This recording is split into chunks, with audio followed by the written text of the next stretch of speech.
بسم اللہ الرحمن الرحیم۔ السلام علیکم ناظرین، ملک ٹی وی میں خوش آمدید کہتے ہیں۔ آئیے اب چلتے ہیں آج کی سٹوری کی طرف۔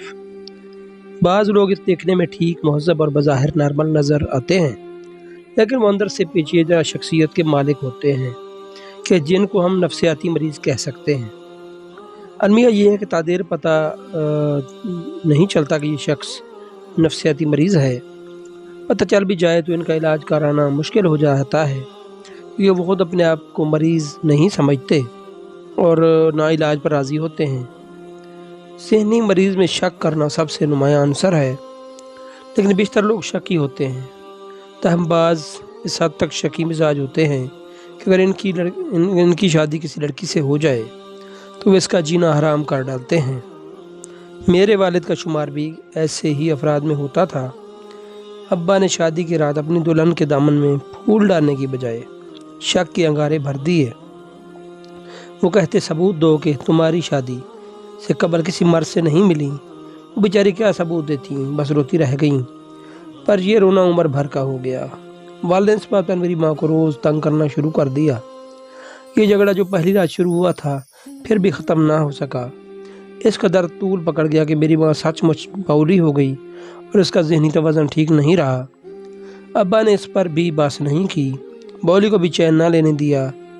ایک روز ماں نے انتہائی مایوسی کے عالم میں میری 2 ماہ کی چھوٹی بہن کو ایک ویرانے میں ڈال دیا۔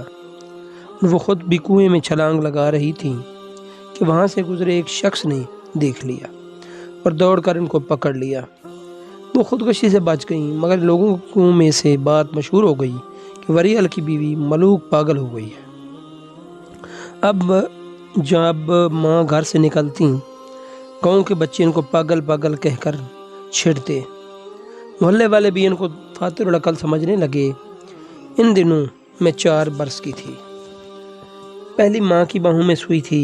جس معصوم کی ماں اور باپ شکی ہوں، اس کی ذہنی حالت کس کرب میں مبتلا ہوتی ہوگی۔ باپ سے احساس تفوّض نہ ملا اور نہ ماں کا پیار ملا۔ مجھے دادی نے اپنی بوڑھی باہوں میں پناہ دی اور ہم اپنی بہن بھائی خود رو پودوں کی مانند پلے بڑے۔ ہم بھائی بہن بھی ایک دوسرے کے لیے اجنبی ہی تھے۔ دھاگے ٹوٹے ہوئے تھے کہ جو ہمیں جوڑ کر پیار کی ایک لڑی میں پرو دیتے۔ میں 13 برس کی تھی کہ دادی وفات پا گئیں اور گھر کا سارا بوجھ میرے کندھوں پر آ گیا۔ ہمارے مکان کے 2 حصے تھے۔ اوپر کا حصہ اکثر خالی رہتا تھا کیونکہ ہم نچلی منزل میں رہتے تھے۔ میں صفائی کرنے اوپر جب جاتی یا پھر سردیوں میں چھت پر کپڑے سکھانے کو رسید پر ڈال دیتی۔ ہم دھیان سے زینے کو تالا لگا کر رکھتے تھے کہ کسی دن ماں کو دورہ پڑ گیا تو وہ کہیں چھت پر سے چھلانگ نہ لگا دے۔ یہ سردیوں کے دن تھے۔ ماں سو رہی تھی۔ میں نے سویرے ہی میلے کپڑے دھو لیے اور چھت پر رسی پہ ڈال دیے۔ سورج نکل آیا تھا۔ ہلکی ہلکی دھوپ خوب مزے دے رہی تھی۔ جی چاہ کچھ دیر دھوپ میں بیٹھ جاؤں، کیونکہ سردی لگنے لگی تھی۔ میں چھت پر پڑی چارپائی پر بیٹھ گئی۔ نرم گرم کرنوں سے دن بدن کھلنے لگا۔ کچھ کام شروع کرنے کا سوچا۔ نیچے جاؤں۔ ماں کو ہم رات کی نیند کی گولیاں دیتے تھے تاکہ وہ گہری نیند لیں اور پھر سکون اٹھیں۔ یوں ہی میں چارپائی سے اٹھ کر زینے کی طرف چلنے لگی۔ برابر والی سیٹ پر ایک نوجوان کو کھڑے پایا۔ حیران رہ گئی۔ یہ ہمارے چچا کا تھا۔ جب سے وہ نئے بنگلے میں شفٹ ہوئے تھے یہ خالی پڑا ہوا تھا۔ ہمت کر کے پوچھا، آپ کون ہیں؟ یہ مکان تو ہمارا ہے اور خالی پڑا ہے۔ ہم آپ کے نئے پڑوسی ہیں۔ آپ کے چچا نے اپنا مکان ہم کو کرائے پر دے دیا ہے۔ میرے والد کے جاننے والے ہیں۔ یہ سن کر میرا دل دھک دھک کرنے لگا۔ سامنے والے کا چہرہ اتنا حسین تھا کہ میری آنکھیں چندیا کر رہ گئیں۔ وہ کھلاہٹ میں دوبارہ میرے منہ سے یہی الفاظ نکلے کہ آپ کون ہیں؟ ہم کشمیری پٹھان ہیں۔ بالآخر اس نے جواب دیا، آپ لوگ کب اس گھر میں آئے؟ میں پتہ نہیں چلا۔ آپ کو کیسے پتہ چلا؟ آپ اوپر آتی ہی کب ہیں؟ میرا کمرہ اوپر ہے، نیچے میرے والدین رہتے ہیں۔ ہمارے گھر میں چھوٹے بچے تو ہیں نہیں جو شور ہو اور آپ کو پتہ چلے کہ سامنے والے گھر میں لوگ آ گئے ہیں۔ میں البتہ کبھی تم کو اپنی کھڑکی سے دیکھتا ہوں تو تم خوبصورت تو ہو مگر بہت اداس رہتی ہو۔ کیا بات ہے؟ کون سا غم ہے جو تم کو کھاتا رہتا ہے؟ اس کا یہ پرستش احوال اس انداز سے تھا تاکہ جیسے کوئی حال پوچھتا ہے۔ بے اختیار دل بھر آیا اور پہلی ہی ملاقات میں میری آنکھوں سے آنسو ٹپک پڑے۔ ابھی وہ کچھ کہنے نہ پایا تھا کہ صحن میں کھٹکے کی آواز سنائی دی، جانا کہ ماں اٹھ گئی ہے۔ تبھی میں جلدی سے نیچے اتر آئی۔ میں چھت پر رمیز سے ملنے لگی۔ جب ابا لے جاتے اور ناشتے کے بعد اماں ان میں لیٹ جاتی، میں ان کو سکون کی گولی پانی میں گھول کر پلا دیتی اور چھت پر پہنچ جاتی۔ یہاں پر رمیز میرا منتظر ہوتا۔ میں اس کمرے کی کھڑکی پر ہلکی سی دستک دیتی، وہ کھڑکی کھول دیتا جو ہماری چھت پر کھلتی تھی۔ چچا نے لگوائی تاکہ ہم ایک دوسرے کے گھر اندر سے آ جا سکیں۔ میں نے رمیز کو بتا دیا کہ تاکہ میرے والد بہت شکی آدمی ہیں اور انہوں نے اس شک کی بیماری نے میری اچھی بھلی ماں کو پاگل کر دیا ہے، اس لیے میں ان سے بہت ڈرتی ہوں۔ چند منٹ سے زیادہ اس کے ساتھ بات کرنے کو چھت پر نہیں ٹھہرتی تھی۔ تب وہ کہتا کہ تم ہمت سے کام لو، میں کس سے نہیں ڈرتا، تمہاری خاطر میں سارے جہان سے لڑ سکتا ہوں۔ اگر تمہارا باپ سیدھی طرح نہ مانے گا، ہم تم کو صرف سب کے درمیان سے اٹھا کر لے جاؤں گا اور اپنی دلہن بنا لوں گا۔ میں اس سے کہتی ایسے مار کے اکثر کرنے کی کیا ضرورت ہے؟ اپنے والد سے کہو وہ میرے چچا سے رشتے کی بات کر لیں۔ ابا اپنے بھائی کی بات نہیں ٹالتے، ہمارا عزت سے رشتہ ہو سکتا ہے تو بھگانے کی کیا ضرورت ہے؟ ان ملاقات میں تو نے رنگ لانا شروع کر دیا، کیونکہ محبت بری ملاقات کبھی بے رنگ نہیں رہتی، محبت معصوم نہیں رہی۔ تنہائی کے باغ میں خطاؤں کے گل بوٹے کھلنے شروع ہو گئے۔ رمیز نے اس قدر اپنی محبت کا یقین دلایا کہ میں نے اپنے تن کی ڈولتی کشتی کو جذبات کے دھاروں میں بے پرواہی سے بہنے کے لیے چھوڑ دیا۔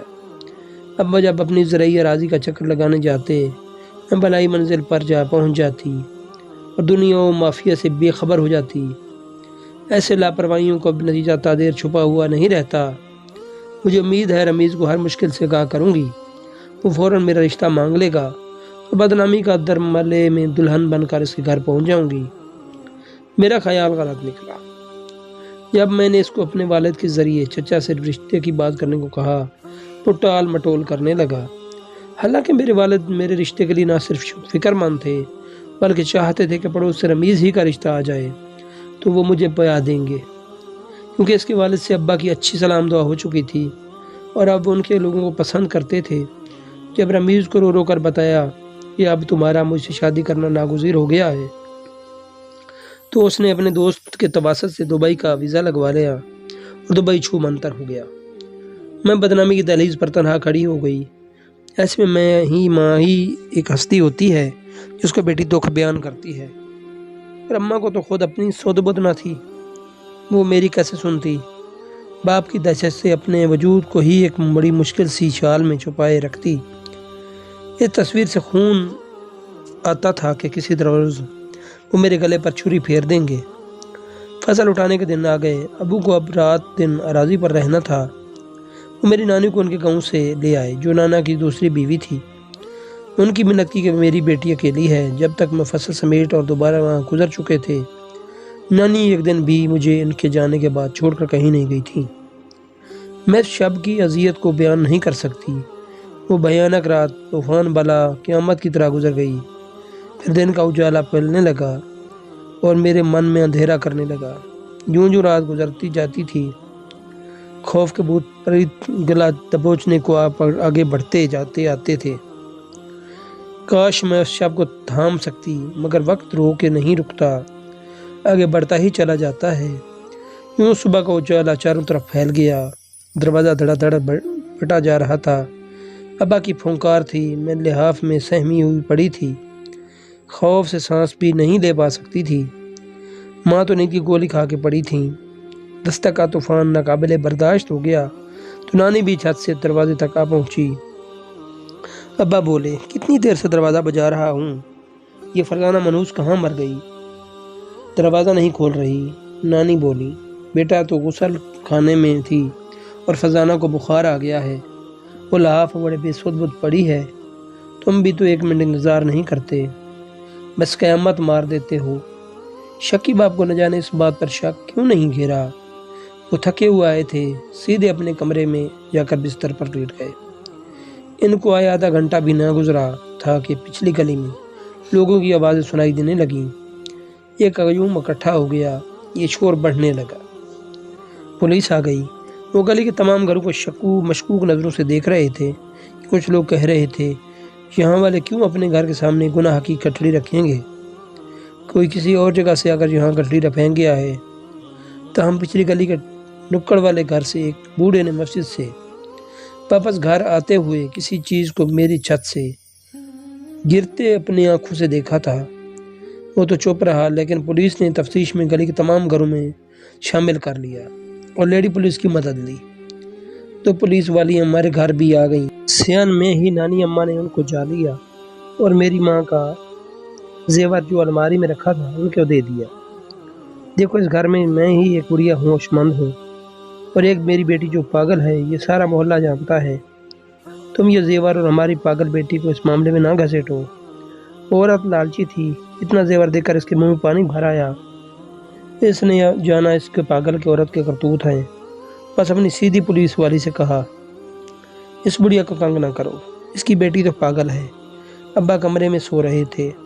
دونوں پولیس والیاں چلی گئیں، تاہم بعد میں شور پر ابا کی آنکھ کھل گئی۔ کافی دیر وہ پاگل بیوی کے کارن تھانے میں کھینچے پڑے، جو پہلے بھی ایک بچے کو کنویں میں گرا چکی تھی۔ مجھے تو نانی اگلے روز اپنے گھر لے آئیں، مگر میرے والد کی اس قدر بدنامی ہوئی کہ کسی کو منہ دکھانے کے قابل نہیں رہے۔ گاؤں کا معاملہ تھا، برادری والے ان کے لیے چھتر چھاؤں بن گئے۔ سارا الزام میری پاگل ماں پر آ گیا۔ اس کو کانکنی کہا گیا، مگر وہ ہر کرب سے بے نیاز مزے سے گلیوں کی خاک چھانتی پھر بھی سچ ہے کہ پاگل کا غم دوسرے کاتے ہیں، وہ کسی کا غم نہیں کرتے۔ مگر نانی کہتی تھی کہ وریل تجھے میری اس بے زبان ملوک بچی کی آہ لگی ہے، جس کو تم نے ہر بچے کے جنم دن پر قرآن پاک اٹھوا کر پاگل کیا۔ یہ ابا کا وتیرہ تھا کہ جب میری ماں کسی بچے کو جنم دیتی، وہ قسم اٹھواتے تھے کہ بیوی یہ بتا میری ہی اولاد ہے نا۔ پولیس نے بھاری رشوت دے کر معاملے کو دبا دیا اور میرے باپ کی جمع پونجی کفارے کے طور پر ادا ہو گئی۔